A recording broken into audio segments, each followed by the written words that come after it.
Hello friends, இப்போ வந்து கடம்பா fry வந்து நம்ம எப்படி செய்யலாம் அப்படிங்கிறத வீடியோக்குள்ளே பார்க்கலாம். வாங்க வீடியோக்குள்ளே போகலாம். இப்போ வந்து நான் கடம்பா வந்து நல்லா க்ளீன் பண்ணி கட் பண்ணி வச்சுருக்கேன். ஓகேவா, இந்த பாருங்கள், இந்த மாதிரி கட் பண்ணி க்ளீன் பண்ணி வச்சுருக்கேன். அதுக்கு தேவையான வெங்காயம், ஒரு 2 வெங்காயம், 2 தக்காளி கட் பண்ணி வச்சுருக்கேன். அதுக்கு ஒரு கடாயில் எண்ணெய் ஊற்றி கொஞ்சமாக சோம்பு போட்டுக்கணும். ஓகேவா, சோம்பு நல்லா பொரியட்டும்.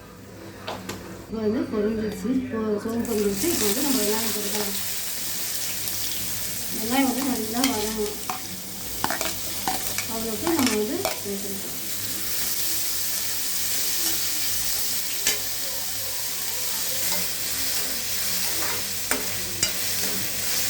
இங்கே வெங்காயம் வந்து நல்லா வதங்கிட்டோம். இங்கே அதை நீட்டாக இருக்குது பார்த்தீங்களா, அதை வந்து நம்ம கட் பண்ணியாச்சு.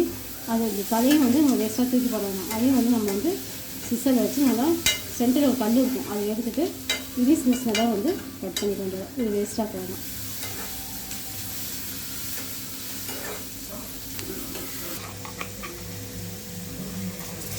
கொஞ்சமாக இஞ்சி பூண்டு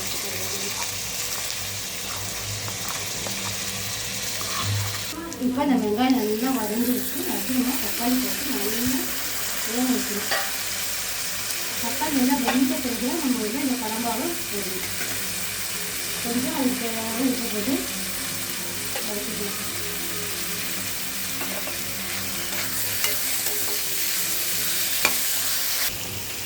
இப்போ வந்து நல்லா வதங்கிடுச்சு. ஓகேவா, இப்போ வந்து நம்ம இந்த நல்லா க்ளீன் பண்ணி வச்சுக்கிறோம் கடம்பா வந்து போட்டுக்கலாம்.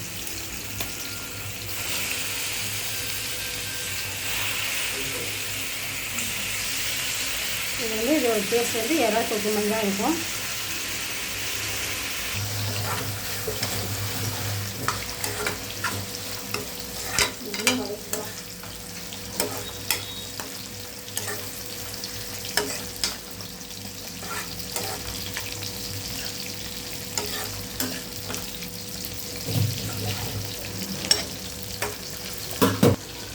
இப்போ கடம்பாலே வந்து நமக்கு வந்து தண்ணி ஊறும். ஓகேவா, கொஞ்சமாக மஞ்சள் தூள் போட்டு வச்சுருக்கேன். அது தண்ணியிலே நல்லா வேகட்டும். இதை நான் வந்து மிளகாய் தூள் போடல, குழம்பு தூள் எதுவும் ஒன்றும் போடலை, சும்மாவே அப்படியே வேகுது. இப்போ வந்து நம்ம கொஞ்சமாக கரம் மசாலா, அந்த ஸ்மெல்லு நம்ம கொடுத்துட்டு கரம் மசாலா கொஞ்சம் போட்டுக்கலாம். கொஞ்சமாக தனி மிளகாய் தூள்,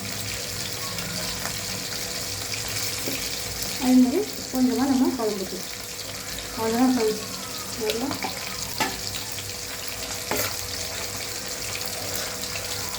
நான் தண்ணி ஊற்றவே இல்லை, அதுவே தண்ணியிலே இது வெந்துடும். அது இப்போ அதெல்லாம் சூடில் நம்ம வந்து வச்சுக்கணும்.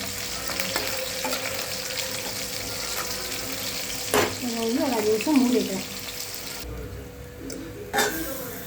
பாருங்கள், இப்போ சூப்பராக அந்த தண்ணியிலே நல்லா வெந்து சுருண்டு வந்துடுச்சு. இப்போ நமக்கு சூப்பரான கடம்பா ஃப்ரை ரெடி ஆகிடுச்சு. இப்போ நம்ம லைட்டாக கொத்தமல்லி இருந்தால் லைட்டாக தூவி விட்டுக்கலாம்.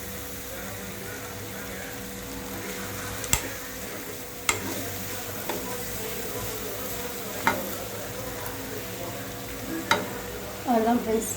இப்போ வந்து கடம்பா வந்து சூப்பராக ரெடி ஆகிடுச்சு. இதே போல் நீங்களும் ட்ரை பண்ணுங்கள். ட்ரை பண்ணிவிட்டு கமெண்ட் பண்ணுங்கள். மணலி மார்க்கெட் சேனல் சப்ஸ்கிரைப் பண்ணிக்கோங்க. தேங்க்யூ.